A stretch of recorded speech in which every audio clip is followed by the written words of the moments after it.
Okay, hi everyone. So today let's discuss one interesting problem.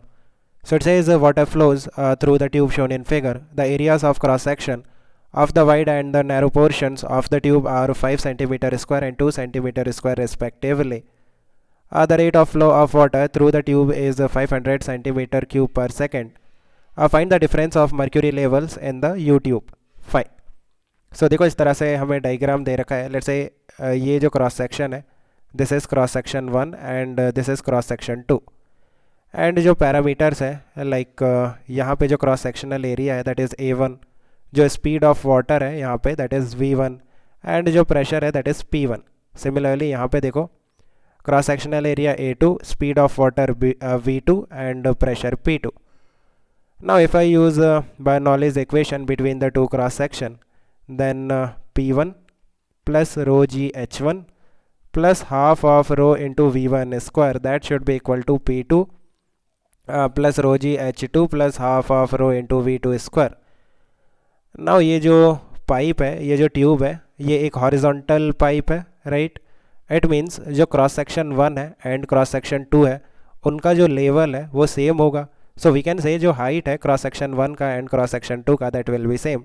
It means H1 is equal to H2. So यहाँ से रो जी H1 and row ji H2 आपस में cancel हो जाएंगे. So what we are getting is P1 minus P2 that should be equal to half of rho into V2 square minus V1 square. Now आप V1 और V2 का value find out कर सकते हो. आप देखो वॉल्यूम फ्लक्स दे रखा है ना. Volume flux is simply 500 centimetre cube पर सेकेंड. मीन्स एक सेकेंड में किसी गिवन क्रॉस सेक्शन से कितना वॉल्यूम ऑफ वाटर पास होता है. एंड इसका जो फार्मूला है that is cross sectional area into speed. So जैसे हम क्रॉस सेक्शन 1 की बात करें, सो वहाँ पे एरिया A1 है एंड वहाँ पे स्पीड V1 है, that is equal to 500. Now A1 का वैल्यू गिवन है. आप देखो A1 is 5 centimetre square and A2 is 2 centimetre square. So A1 is 5 into V1 that is equal to 500. So यहाँ से V1 आ जाएगा 100 सेंटीमीटर पर second और यू कैन से 1 मीटर पर सेकेंड. सिमिलरली क्रॉस सेक्शन 2 की बात करें, सो वहाँ पे एरिया A2 है, क्रॉस सेक्शनल एरिया, और स्पीड V2 है, that is equal to 500 and A2 is 2 centimetre square. So 2 into V2 that is equal to 500. So यहाँ से V2 आ जाएगा 250 सेंटीमीटर पर सेकेंड और यू कैन से 2.5 मीटर पर second. Now you can calculate this pressure difference, right? P1 minus P2 that is equal to half into density of water 1000 into V2 square 2.5 square minus 1 square. Numerical value of this pressure difference you can find out yourself. हमें actually में क्या find out करना है, आप देखो ये जो mercury है इसका जो लेवल है उसमें जो डिफरेंस है वो हमें फाइंड आउट करना है. सो लेट्स से यहाँ पे वाटर फिल होगा, है ना. सो लेट्स से जो वाटर का हाइट है यहाँ पे H1 है और यहाँ पे H2 है. Let me show you a bigger picture so that you can see it clearly. आप देखो इस तरह से हमारे पास एक U ट्यूब है, समथिंग लाइक दिस, एंड जो मर्क्यूरी का लेवल है इस तरह से यहाँ पे मर्क्यूरी है ना, ये इस तरह से होगा, ये पूरा मर्क्यूरी से फिल है. एंड यहाँ पे वाटर होगा, है ना, जो बचा हुआ स्पेस है यहाँ पे वाटर फिल होगा. सो लेट्स से जो वाटर का हाइट है इस कॉलम में दैट इज़ H1 और इस कॉलम में जो वाटर का हाइट है दैट इज़ H2. सो हमें मर्क्यूरी के लेवल में जो डिफरेंस है वो फाइंड आउट करना है. इट मीन्स आपको ये हाइट फाइंड आउट करनी है. यहाँ पे ये लेवल है और यहाँ पे ये लेवल है. सो ये जो हाइट है that is simply H1 minus H2. So you have to find out the value of H1 minus H2. Now ये जो U ट्यूब है इसमें जो लिक्विड है वो स्टैटिक है, फ्लो नहीं करेगा, है ना. इस U ट्यूब में जो लिक्विड है वो स्टैटिक लिक्विड है. So we can use the properties of static liquid. What is the property of static liquid? Same liquid में सेम लेवल पे सेम प्रेशर होता है. सो लेट्स से हम एक लेवल की बात करते हैं. Let me use a different colour first. आप देखो ये वाला लेवल मर्क्यूरी में, ये वाला जो लेवल है यहाँ पे सेम लेवल है, लाइक सेम प्रेशर होगा. सो लेट्स से ये पॉइंट A है एंड ये पॉइंट B है.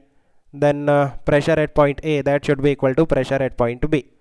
एंड आप देखो ये जो यूट्यूब है इसका जो टॉप है यहाँ पे क्रॉस सेक्शन 1 है एंड यहाँ पे क्रॉस सेक्शन 2 है। सो यहाँ पे प्रेशर P1 होगा एंड यहाँ पे प्रेशर P2 होगा। आप ऊपर जाके देखो यहाँ पे ये जो यूट्यूब है इसका जो टॉप है यहाँ पे क्रॉस सेक्शन 1 है एंड यहाँ पे प्रेशर P1 है एंड यहाँ पे प्रेशर P2 है। दैट्स वाई यहाँ पे प्रेशर P1 होगा टॉप में और यहाँ पे प्रेशर P2 होगा। नाउ आप देखो कि pressure at point A P A कैसे फाइंड आउट करोगे। P1 टॉप में जो प्रेशर है P1 प्लस H1 हाइट है वाटर का। So density of water into g into H1 that is equal to pressure at point B. So यहाँ पे ऊपर P2 है प्लस H2 हाइट तक हमारे पास वाटर है। So density of water into g into H2 plus आप देखो ये जो हाइट है H1 माइनस H2 इस हाइट पे हमारे पास मर्क्यूरी है। So density of mercury into g into height is H1 minus H2। यहाँ से हमें H1 माइनस H2 का वैल्यू फाइंड आउट करना है। सो इसे सिंप्लीफाई करते हैं P1 minus P2 that should be equal to, इसे इस तरफ ले जाओ। So density of water into g ये कॉमन है and H2 minus H1 plus density of mercury into g H1 minus H2। So एक काम करते हैं यहाँ से H1 माइनस H2 को हम कॉमन निकालते हैं। सो देखो इस तरह से ये निगेटिव हो जाएगा। So it will be minus of density of water into g plus density of mercury into g and g common आ जाएगा। So g H1 minus H2 into density of mercury minus density of water that is equal to P1 minus P2 and H1 minus H2 that is equal to P1 minus P2 divided by g divided by density of mercury minus density of water. जी का value आपको 9.81 या फिर 10 लेना है। Density of mercury is 13.6 into 10 raise to the power 3। Density of water is 10 raise to the power 3 and ये जो P1 minus P2 का value है ये कहाँ से आएगा, we have already calculated. This is the value of P1 minus P2। यहाँ से जो न्यूमेरिकल वैल्यू आएगा उठा के आपको यहाँ पे न्यूमरेटर में पुट करना है and now you can do your calculation right. Calculation आप खुद से कर सकते हो and you can find out the value of H1 minus H2। ये जो वैल्यू आएगा ना this will be in metre में आएगा, देन सेंटीमीटर में you can convert. So let me know if you have understood. Let me know the answer in the comment section whether it's matching with the given answer or not. Okay guys, keep working hard. Best of luck. Bye.